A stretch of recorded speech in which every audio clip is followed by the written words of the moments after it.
Hello বন্ধুরা, ultimately আমার বাঁধাকপিটা এখন হয়ে গেছে। এবারে এটাকে ঢেলে ক্যাসারোলে করে বন্ধ করে রাখবো, তাহলে গরম গরম খেতে বেশি টেস্টি লাগবে। তাই আমি এটাকে এখন ক্যাসারোলে বন্ধ করছি।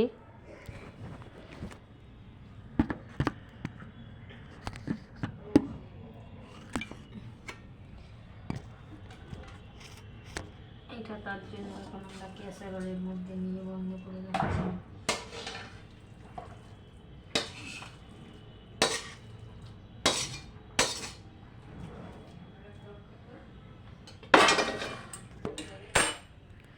দেখো বন্ধুরা, আমি ক্যাসারোলে ঢেলে দিয়েছি।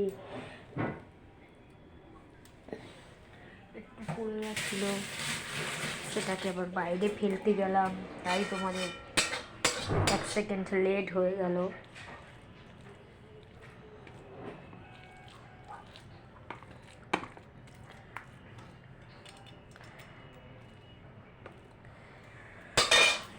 এইভাবে মশলা ছাড়া রেসিপিটা খেয়ে দেখবে কেমন লাগে।